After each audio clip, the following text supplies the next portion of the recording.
आज हम पढ़ेंगे अपना चैप्टर सेवन्थ जो है वह है conservation of plants and animals, यानी कि वनस्पतियों एवं जीव जंतुओं का संरक्षण। हम लोगों ने टेलीविज़न पे या फिर बहुत सारे लोग वहाँ गए भी होंगे, सुना होगा टाइगर रिजर्व, बायोस्फीयर रिजर्व या फिर लॉयन सफारी। ये सब जगह ऐसी होती हैं जहाँ पे बहुत सारे जंगल होते हैं और बहुत सारे उसमें जानवर होते हैं। तो ऐसा क्यों होता है कि इन सब जगहों को इन सब नामों से जाना जाता है? एक्चुअल में ये जो नेशनल पार्क या फिर बायोस्फीयर रिजर्व या फिर लॉयन सफारी, जहाँ पे टाइगर रहते हैं या फिर जहाँ पे शेर रहते हैं, या एलिफेंट के लिए जो जगह संरक्षित होती हैं, तो यह सब जो है मेन रूप से जंगल पर डिपेंड करते हैं, क्योंकि वन्य जीव जो होते हैं वो जंगलों में ही रहते हैं। और इस पृथ्वी पर जंगल जो है मनुष्य के लिए और जीव जंतुओं के लिए सबसे बड़ा आवास होता है, प्लस उससे मिली वस्तुओं से हमारा जीवन निर्वहन होता है। लेकिन सबसे बड़ा थ्रेट यही है, एक कारण यही है कि आजकल जंगलों का बहुत तेज़ी से कटना। थ्रेट मतलब ये होता है कि सबसे ज़्यादा हमारा नुकसान जो हो रहा है, एक तरफ तो हम सोच रहे हैं कि जंगलों को काट के हमने घर बना लिया, हमने खेत बना लिए, ये कर लिया, लेकिन उससे नुकसान बहुत ज़्यादा हो रहा है। तो इस प्रकार हम देखते हैं कि जंगलों के कटने से ना सिर्फ वन्य जीव जंतुओं को बल्कि हमारे मनुष्य के जीवन को भी हानियाँ पहुंच रही हैं। तो इसी के बारे में हम लोग पढ़ेंगे। अब जैसा आप लोग समझ चुके हैं कि जंगलों का कटना इसका मतलब होता है, उसे इंग्लिश में कहते हैं डिफॉरेस्टेशन।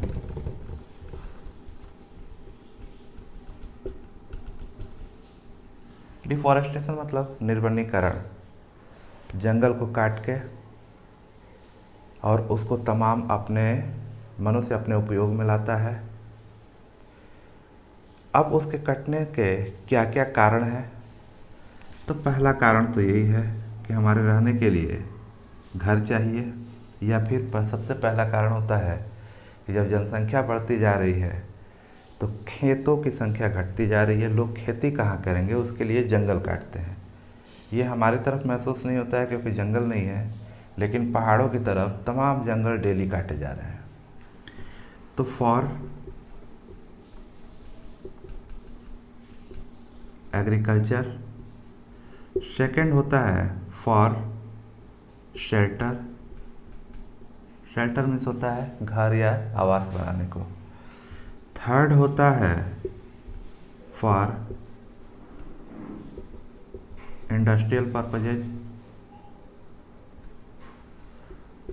फोर्थ है फॉर डेवलपमेंट।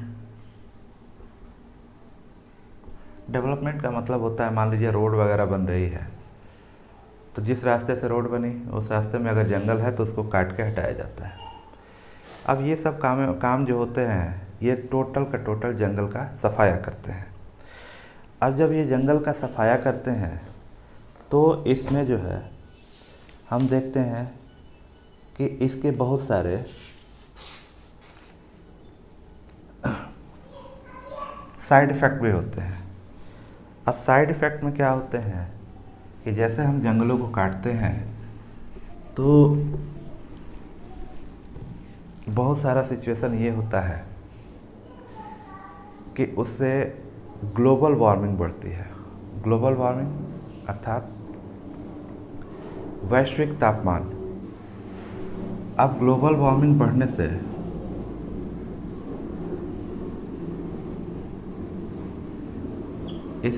से क्या होता है कि हमारे ग्लेशियर्स पिघलते हैं। पहले अर्थ का तापमान बढ़ता है, अर्थ का तापमान बढ़ने से अर्थात जब सन की लाइट आती है अर्थ पे तो फिर ये वापस भी जाती है,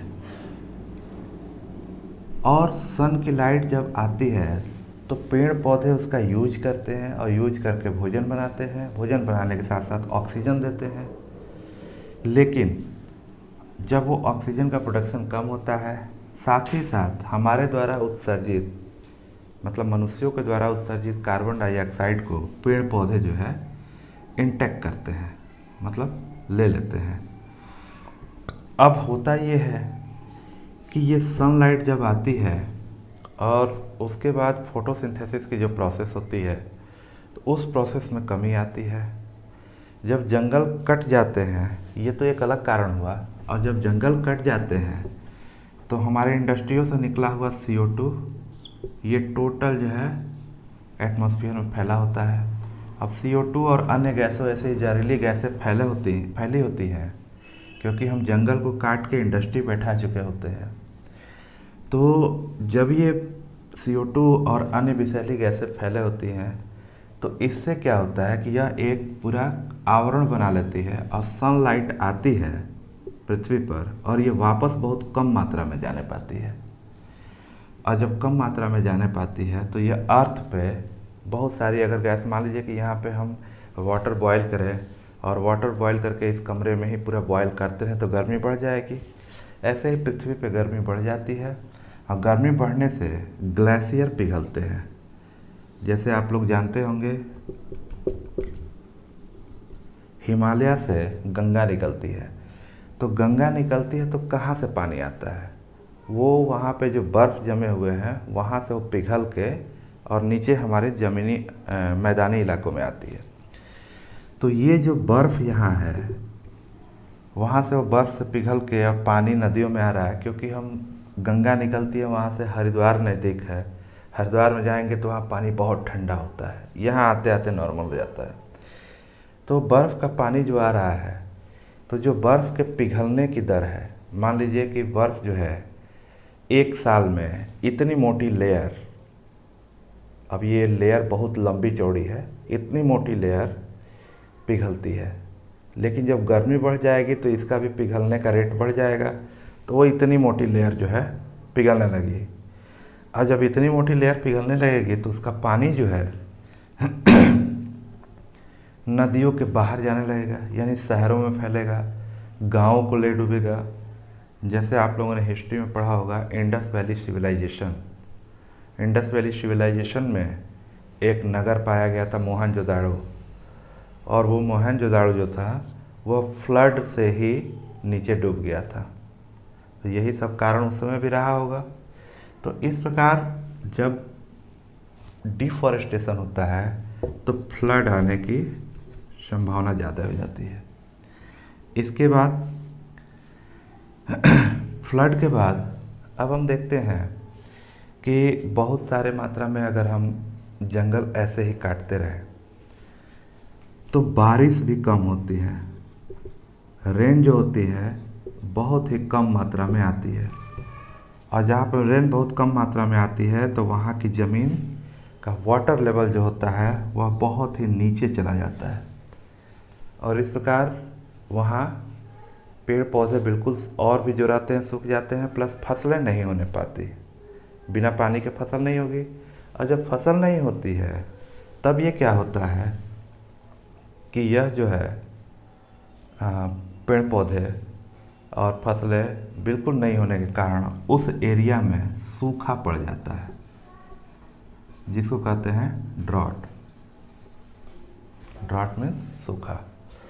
अब ये सूखा जब पड़ता है और ये सूखा बहुत दिनों तक पड़ता है तो वहाँ की ज़मीन जो होती है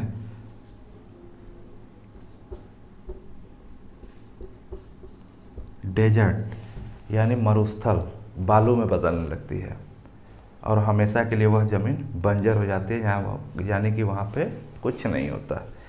तो इस प्रकार एक जंगल के कटने से इतने सारे हमें हानियाँ उठानी पड़ती है। अब जो है नेक्स्ट टॉपिक है इसमें कि इतना सब होने के बाद अब इसमें कुछ बच्चे जो हैं, वह एक प्रोफेसर अहमद हैं इस चैप्टर में, वो बच्चे हैं प्रोफेसर अहमद से इन्हीं सब बातों पर चर्चा करते हैं। तो प्रोफेसर अहमद उन्हें बताते हैं बायोस्फीयर रिजर्व के बारे में। Biosphere reserve. ये बायोस्फीयर रिजर्व क्या होता है? बायोस्फीयर रिजर्व होता है कि प्लांट्स, एनिमल्स,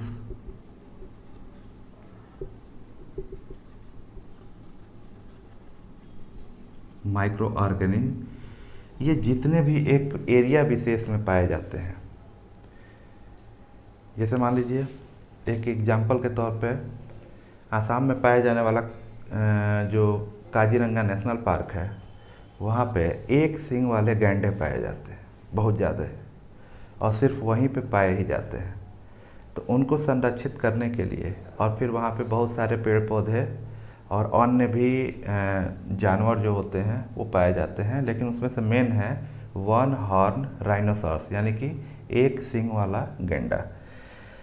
अब वो एनिमल्स हो गया, उसको बचा, वो जंगलों में ही रहेगा, तो वहाँ के जंगलों को भी सुरक्षित करना है, और भी माइक्रो ऑर्गेनिज्म भी होंगे वहाँ पे।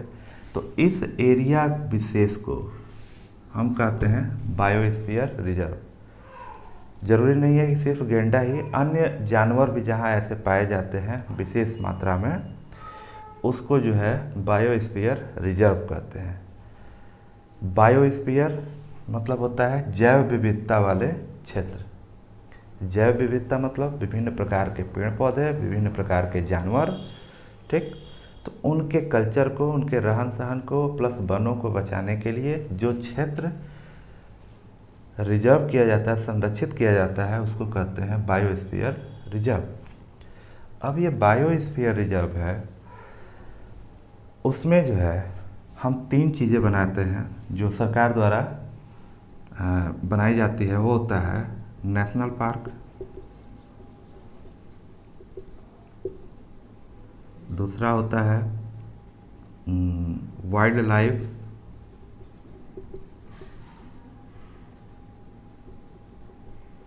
सैंक्चुरी, और तीसरा होता है, मान लीजिए national park, wild life sanctuary, और एक होता है इसमें मान लीजिए किसी जानवर के नाम से उसको संरक्षित करना, यानी कि मान लीजिए बहुत ज़्यादा अगर वहाँ पे लॉयन रहते हैं तो उसके नाम से उसको कर देते हैं। जैसे गुजरात का गिर वाइल्ड लाइफ सैंक्चुरी, तो गिर जो है वो ओनली फॉर रिजर्व है लॉयन के लिए। गिर जो है लॉयन के लिए सुरक्षित है। सबसे पहले हम देखते हैं कि बायोस्फीयर रिजर्व जो है, एक एग्जाम्पल के तौर पे जो पढ़ते हैं वह होता है, जो आप लोगों को समझा दिए। अब उस बायोस्फीयर रिजर्व में एक हम एग्जाम्पल लेंगे पचमढ़ी बायोस्फीयर रिजर्व का, जो हमें सतपुड़ा नेशनल पार्क और बोरी और पचमढ़ी वाइल्ड लाइफ सैंक्चुरी देता है।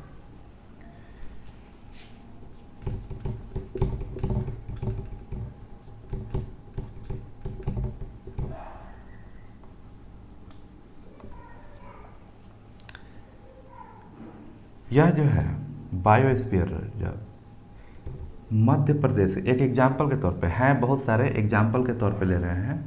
मध्य प्रदेश के एमपी के एक जगह है पचमढ़ी। ये पचमढ़ी में जो हिमालयन रेंज में पड़ता है, एक बायोस्फीयर रिजर्व, मतलब ऐसे ही जैव विविधता वाले जगह है जहाँ पे बहुत सारे पेड़ पौधे, एनिमल्स, माइक्रो ऑर्गेनिज्म ये सब होते हैं। उसमें गवर्नमेंट ने सतपुड़ा नेशनल पार्क, यानी कि एक नेशनल पार्क और 2 वाइल्ड लाइफ सैंक्चुरीज बनाई है, बोरी और पचमढ़ी। अब ये नेशनल पार्क क्या होता है, वाइल्ड लाइफ सैंक्चुरी क्या होती है? नेशनल पार्क वो जगह होती है जहाँ पे जीव जंतु तो होते हैं लेकिन कम संख्या में हो गए हैं, उनके लिए भोजन उपलब्ध कराया जाता है, यानी कि बाहर से जानवरों को पकड़ के छोड़ा जाता है या फिर अन्य तमाम प्रकार के उपाय किए जाते हैं।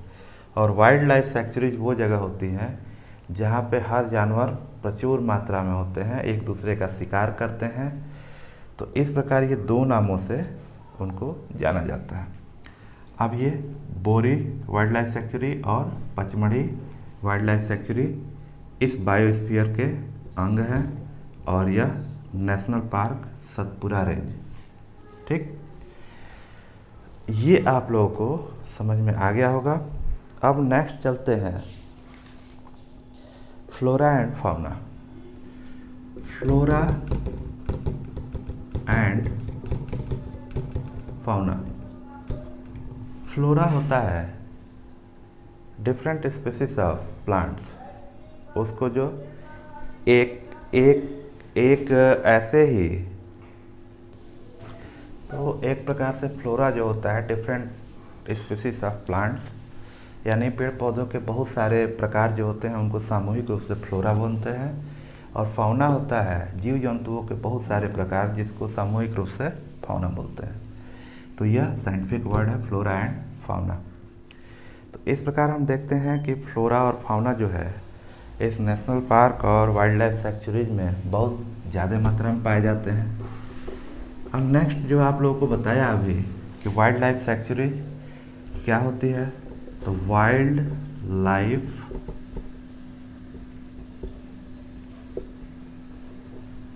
ये वाइल्ड लाइफ यानी वाइल्ड मतलब होता है जंगली और ये जीवन, और ये सेंचुरी मतलब उसका घर समझ लीजिए, यानी जंगली जीवों के लिए जो घर होता है वो वाइल्ड लाइफ सेंचुरी।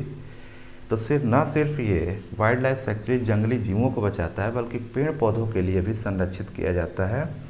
ऐसी जगहों पे आप सरकार से परमिशन लेके जाते हैं और वहाँ के जीव जंतु और पेड़ पौधों को देखते हैं। इसके बाद नेशनल पार्क आता है। तो नेशनल पार्क वह एरिया होता है जहाँ पे बहुत प्रकार के पेड़ पौधे होते हैं, हिस्टोरिकल प्लेसेज होते हैं और जीव जंतु भी होते हैं। तो उनके सेफ के लिए, उनकी सुरक्षा के लिए नेशनल पार्क बनाए जाते हैं। जैसे सतपुरा नेशनल पार्क, इसमें टाइगर के लिए इसको रिजर्व किया गया है। इसमें सभी जानवर और विभिन्न प्रकार के पेड़ पौधे रहते हैं। यह जो नेशनल पार्क है इसमें टीक का एक वृक्ष पाया जाता है जो बहुत ही इस पृथ्वी पे पाए जाने वाले अच्छे वृक्षों में से एक है। इसके बहुत सारे मेडिकेटेड यूज भी हैं, प्लस इसको घर वगैरह बनाने के लिए बहुत मजबूत लकड़ी में भी यूज किया जाता है। नेक्स्ट है एंडेमिक स्पेसिस। एंडेमिक स्पेसिस जो होते हैं, अब जब ये वाइल्ड लाइफ सेंचुरीज और नेशनल पार्क हो गए तो एक वर्ड आता है एंडेमिक स्पेसिस। एंडेमिक स्पेसिस यानी कि एक ही जगह पर पाए, एक पर्टिकुलर जगह पर पाए जाने वाले फ्लोरा और फाउना। जैसा कि मैंने बोला काजीरंगा नेशनल पार्क, तो काजीरंगा नेशनल पार्क में ही सिर्फ वन हॉर्न राइनोसॉर्स यानी कि एक सींग वाले गैंडे पाए जाते हैं। प्लस वहाँ पे कुछ वृक्ष जो हैं यानी पेड़ पौधे जो है सिर्फ वहीं पे पाए जाते हैं।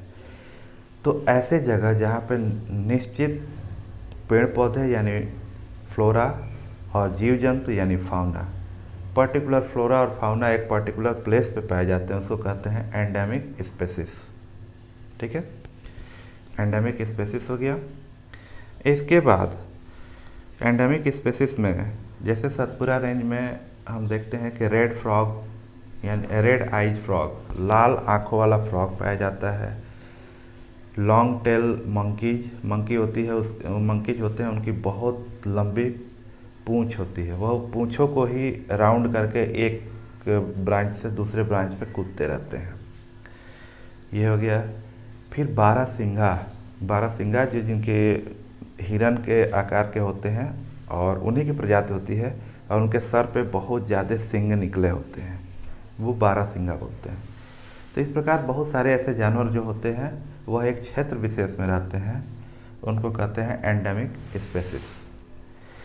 नेक्स्ट चलते हैं और नेक्स्ट हमारा है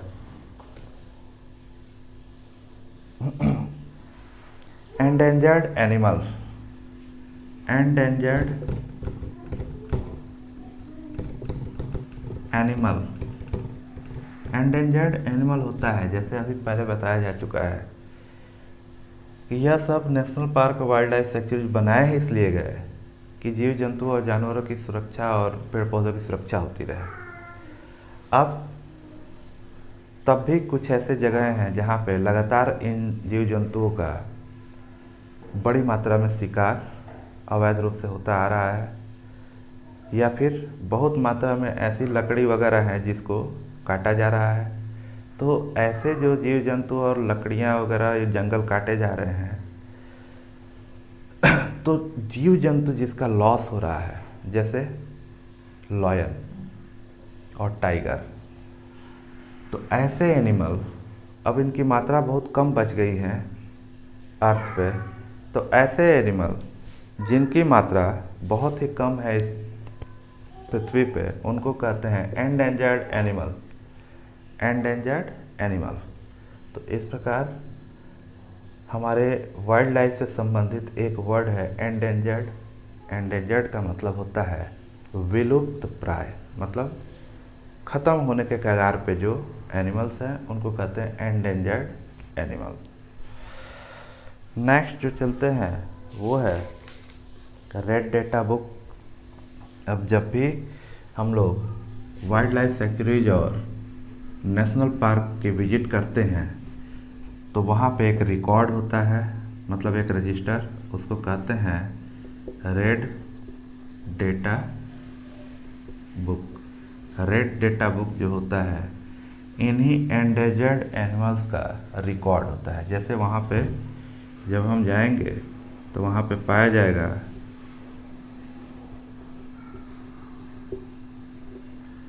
कि यह एनिमल जो है, जैसे टाइगर या फिर एक विशेष फॉक्स पाई जाती है जो बहुत चालाक होती है, या फिर जैकल्स, तो दिखाया जाएगा वहाँ पे उनकी संख्या काउंट की जाती है।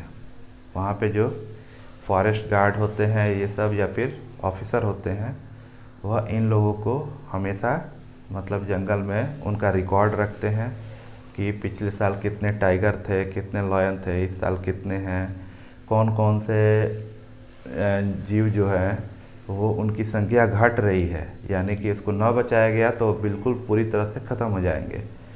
तो उनका रिकॉर्ड जो रखा जाता है उसको कहते हैं रेड डेटा बुक, यानी जिस बुक में उनका रिकॉर्ड रखा जाता है लिखे उसको कहते हैं रेड डेटा बुक।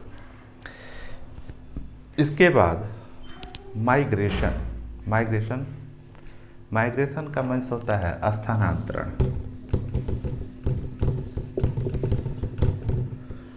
कई बार जीव जंतु जो होते हैं मौसम के हिसाब से अपना जगह बदलते हैं।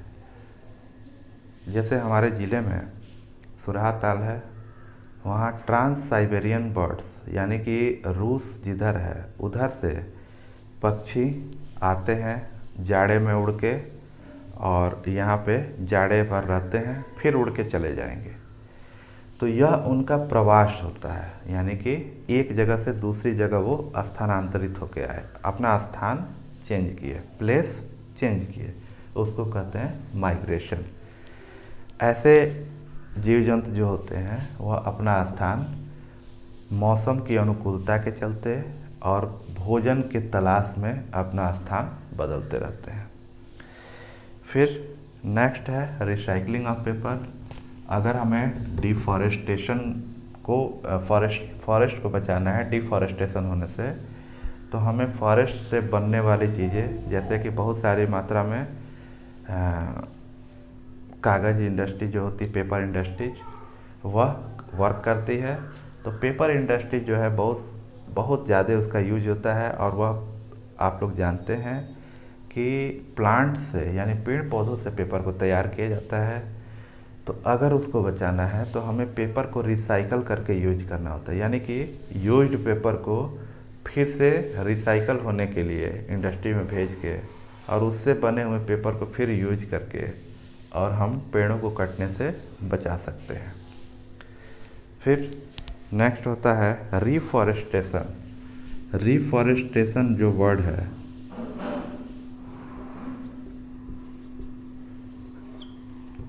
यानी कि पुनः पेड़ पौधों को लगाना।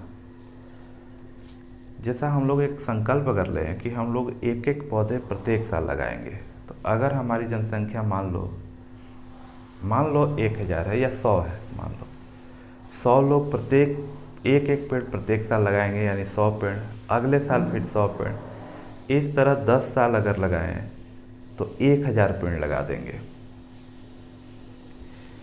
ये 1000 पौधे हम 10 साल में तैयार कर देंगे, 100 लोग मिलकर।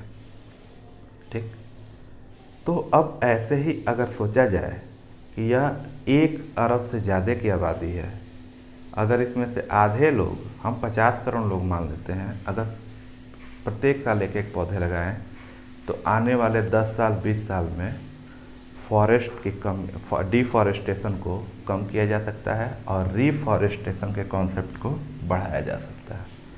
तो इस प्रकार यह चैप्टर समाप्त हुआ। फिर नेक्स्ट चैप्टर में